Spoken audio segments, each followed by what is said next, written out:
मैं एक भगवान बालाजी ने बैठा रखो से, गणेश जी ने बैठा रखो से। सही है। मेरे को इस समझ में को नहीं, हम किसको बैठाऊं? अरे एक ही है, गणेश जी और शंकर जी कोई अलग अलग नहीं है, एक ही है। तो महाराज भगवान श्रीमन नारायण भी हैं इस रूप में। तो मैं बालाजी की गणेश जी की पूजा करूँ सो ठीक है? सही है, बिल्कुल सही है। तो रुको जरा, सब्र करो, बोला धक्का मुक्की नहीं करने का, आराम से लेने का। हाँ, जो हमारी पूजा के लिए मानसिकता होती है कि आज इसकी पूजा, कल उसकी पूजा, आज ये देवता, कल वो देवता, इस पूजा का भगवान यहाँ विरोध करते हैं। अच्छा, आज इसकी पूजा कल उसकी पूजा, करें तो करें किसकी पूजा। आज इसी सवाल को विस्तार से क्लियर करने के लिए हम आपके बीच दो संतों के आध्यात्मिक विचार लेकर आए हैं। इस आध्यात्मिक ज्ञान चर्चा में एक तरफ हैं देवी चित्रलेखा जी और दूसरी तरफ हैं संत रामपाल जी महाराज। इन आध्यात्मिक संतों में किसका ज्ञान उत्तम है, कमेंट करके हमें अपनी राय अवश्य दें। अगर इस चैनल पर आप पहली बार आए हैं तो फटाफट से वीडियो को लाइक और चैनल को सब्सक्राइब जरूर कर दें। तो चलिए वीडियो शुरू करते हैं। जो हमारी पूजा के लिए मानसिकता होती है कि आज इसकी पूजा, कल उसकी पूजा, आज ये देवता, कल वो देवता, इस पूजा का भगवान यहाँ विरोध करते हैं। ऐसा नहीं होना चाहिए कि इसके पास उसके पास भटकते रहे। जो हमारे इष्ट होते हैं, इष्ट माने जिनको हम भजते हैं, जिन भगवान को हम मानते हैं, उन्हीं एक के प्रति पूरा विश्वास होना चाहिए कि नैया तो हमारी यही पार लगाएंगे। इधर उधर भटकने से भगवान नहीं मिलते, एक जगह अटकने से भगवान मिलते हैं। हम भटकते ज्यादा हैं, तो भगवान ने उसका विरोध किया। स्वार्थ सिद्धि से तुम किसी की पूजा करो, उसका विरोध किया। इंद्र की पूजा क्यों करते थे ब्रजवासी? बोले बारिश हो, इंद्र मेघों का राजा है, इंद्र की पूजा करेंगे तो खुश होगा, बारिश करेगा। इसका विरोध भगवान ने किया। कि भगवान का भजन, देवी देवताओं का भजन कोई मनोकामना पूर्ति के लिए नहीं करना चाहिए। वर्षा हो जाए इसलिए करो, अन्न हो जाए इसलिए करो, इसलिए नहीं, भगवान से प्रेम है इसलिए करो।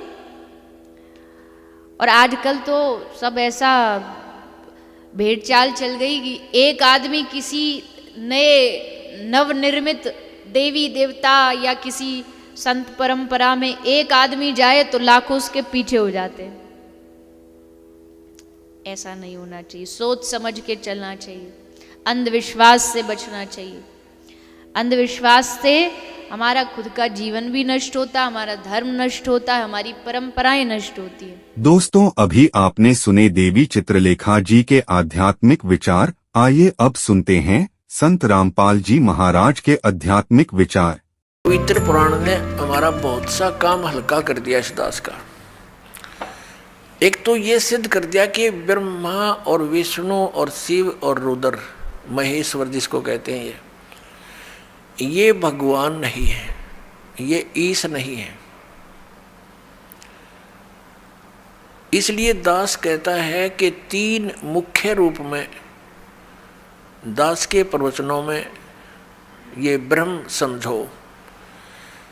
एक सरब्रह्म, एक अक्षर ब्रह्म और तीसरा परम अक्षर ब्रह्म। तो इन तीन प्रभुओं का ज्ञान जब हमें होगा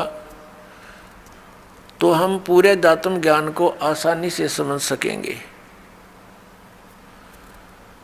ये ज्ञान हमें होगा कहाँ से? हमारे सदग्रंथों से। हमारे सदग्रंथ कौन से हैं? जैसा आपको अभी बताया, हमारे सदग्रंथ हैं, सदशास्त्र हैं, पवित्र पांचों वेद, ऋग्वेद, सामवेद, अथर्ववेद और यजुर्वेद। और पांचवा वेद सूक्ष्म वेद, जो परमात्मा स्वयं आकर ज्ञान देता है। और ये हिंदू धर्म के गुरुजी बताते हैं पांचवा वेद महाभारत है। पांचवा वेद महाभारत, ये इनकी अपनी सोच है। ये पांचवा वेद महाभारत नहीं है।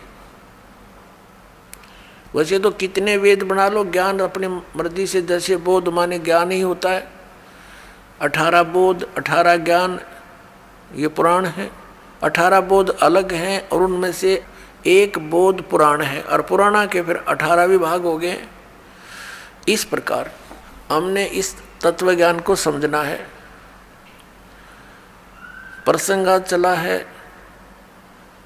कि परमात्मा की प्राप्ति के लिए हम इतना कठिन प्रयत्न करते हैं। प्रत्येक मानव ये मानता है कि कोई शक्ति है जो हमें सुखी कर सकती है, कोई ऐसी पावर है, तो उसकी उस समर्थ शक्ति को किसी ने तो अपने हिसाब से किसी देव को मान लिया कि ये समर्थ शक्ति है, दूसरे ने मान लिया ये ऐसी समर्थ शक्ति है, ये है पूर्ण परमात्मा, किसी ने किसी को। तो ये निर्णय कहाँ से होगा कि पूर्ण परमात्मा कौन है? जैसे आपके समक्ष श्री ब्रह्मा जी रजगुण, श्री विष्णु सतगुण, श्री शिव जी तमगुण, ये तो रिजेक्ट हो गए, ये गॉड नहीं है, ईश नहीं है, क्योंकि इन्हीं के इतिहास में लिखा है, इनके पिता ने बोला है, सदाशिव ने कह दिया। ठीक है, अब ये सदाशिव कौन है? ये कहता मेरा एक ओम अक्षर है। ओम अक्षर किसका है? ब्रह्म का। तो ये ब्रह्म ही सदाशिव रूप में प्रकट हो गया। जैसे गीता ज्ञान देते समय इसने अपना वास्तविक रूप दिखाया, श्री कृष्ण से बाहर निकल के, और इतना लंबा चौड़ा ऊपर तेज बहुत घना इसके शरीर में, और इसके भयंकर रूप को देखकर अर्जुन जैसा योद्धा भी कांप रहा है और कह रहा है कि भगवान आप तो देवताओं को भी खा रहे हो, सिद्धों की सिद्ध भी आपके, ऋषि भी आपके सामने मंगल कामना कर रहे हैं, आप किसी को नहीं बख्श रहे हैं। तो 11वें अध्याय के 32वें श्लोक में कहता है कि मैं काल हूँ भाई और अब प्रवृत्त हुआ हूँ। श्री कृष्ण काल नहीं थे। श्री कृष्ण जी ने पहले कभी अपने आप को काल नहीं कहा, बाद में कभी उसने काल नहीं कहा, और उनके पास आकर के सब ग्वाल बाल गोपिकाएं तथा पशु पक्षी भी प्यार पाते थे। तो श्री कृष्ण काल नहीं थे, ये काल था श्री कृष्ण यानी विष्णु जी के पिताजी, जो इनको भी यहाँ अज्ञान से परिपूर्ण करके रोके हुए हैं। अपनात्मा उस कौन से परमात्मा की हम भक्ति करें, इसका निर्णय हमारे सदग्रंथों में। सदग्रंथ आपको बता दिया, ये 5 वेद, और इन 4 वेदों का निष्कर्ष संक्षेप श्रीमद् भगवत गीता में इस ब्रह्म ने ही बोला है, जो अभी विष्णु और ब्रह्मा जी को कह रहा था कि तुम ईश नहीं हो, तुमने अपने आप को ईश मानकर, कर्ता मानकर बहुत भारी गलती की है, बड़ा अचरज किया है, असंभव बात की है, तुमने कही है तुमने, तो ये भगवान नहीं है। ये तो क्लियर हो गया। और ये गीता ज्ञान दाता यही है, ब्रह्म है, सरपुरुष है, श्री कृष्ण में प्रवेश करके बोलता है। ये स्वयं कभी किसी के समक्ष नहीं आता, इसने प्रतिज्ञा कर रखी है। श्रीमद् भगवत गीता अध्याय नंबर 7 के श्लोक 24 और 25 में यही गीता ज्ञानता था। ये ब्रह्म, ये काल, सदाशिव जिसको कहते हैं, ये कहता कि मैं कभी किसी के समक्ष अपने वास्तविक रूप में नहीं आता। मुझ अव्यक्त को यह व्यक्तिम आपनम मनन्ते, ये बेबुद्धि के लोग, मंदबुद्धि के व्यक्ति मुझे श्री कृष्ण मान रहे होंगे व्यक्ति रूप में प्रकट। आई एम नॉट कृष्ण, मैं अपनी योग माया से छुपा रहता हूँ, मैं कभी किसी के समक्ष नहीं आता। ये मेरा अनुत्तम एक नियम है, घटिया नियम है और अविनाशी अटल नियम है कि मैं कभी अपने वास्तविक रूप में, जो ये मेरा रूप है, असली मैं काल हूँ, मैं किसी के समक्ष नहीं आता। तो ये कहता है कि मुझे ये कृष्ण मान रहे हैं, मैं कृष्ण नहीं, मैं गुप्त अपने कार्य जो करता हूँ, मेरे कर्म और जन्म अलौकिक हैं। श्रीमद् भगवत गीता अध्याय नंबर 4 के श्लोक नंबर 5 और 9 में इसने स्पष्ट किया है। इसके जन्म और कर्म अलौकिक कैसे हैं, ये अभी आने वाले समय में आपको बताएंगे। यहाँ प्रसंग चल रहा है कि 3 पुरुष हैं। अब साथ में एक कंसेप्ट और क्लियर करना पड़ेगा कि कौन से सदग्रंथ हैं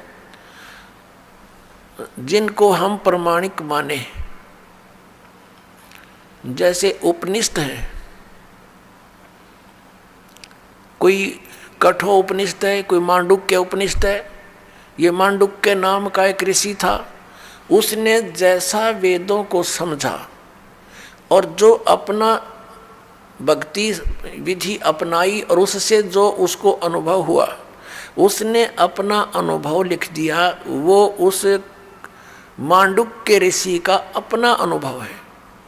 उस उपनिषद में जितना भी ज्ञान वेद और गीता से मिलता है तो वो वेद और गीता का है, बाकी का उस मांडुक्य के अपने घर का है, वो हमें मान्य नहीं है, जो वेद विरुद्ध है। ऐसे ही अन्य उपनिषद समझे आप। तो ये ऋषिकृत हैं और ये वेद और गीता ये परमात्मा कृत है, प्रभु कृत है। गीता जी के अंदर थोड़ी सी भिन्नता है। जैसे जो ज्ञान वेदों वाला है वो सही है, कुछ ज्ञान में इसने अपनी अटकल लगाई है ब्रह्म ने। जो वेदों में ज्ञान दिया वो तो पूर्ण परमात्मा ने दिया है, इसके अंदर फीड कर दिया, इसका उसमें कोई रोल नहीं रहा। लेकिन आगे इसने ज्ञान दिया है तो ये बीच में इसका ये कहा जाता है कि ब्रह्म दत्त, ये ब्रह्म ने दिया ज्ञान। जैसे ये जीव है, ये है तो भगवान का, और जिस माँ से जन्म ले लिया तो वो फिर उसका अधिकार मानती है कि ये मेरा है, ऐसा समझ लीजिए। और फिर उसी का ही कहा जाता है, बोला जाता है व्यवहार में।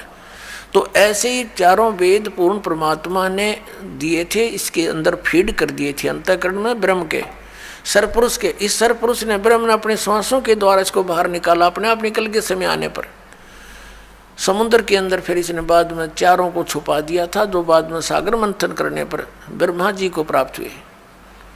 एक इसने नष्ट कर दिया, 5वां वेद, जो जिसके देने के लिए परमात्मा को स्वयं आना पड़ता है। प्रत्येक युग में आते हैं और वो सच्चिदानंद घन ब्रह्म की वाणी वो स्वयं बोलकर हमें ज्ञान देकर जाते हैं, हमारा कल्याण करवाते हैं। तो उस वेद ज्ञान को इसने भी पढ़ा, उसके आधार से फिर इसने गीता में वेदों वाला ज्ञान दिया।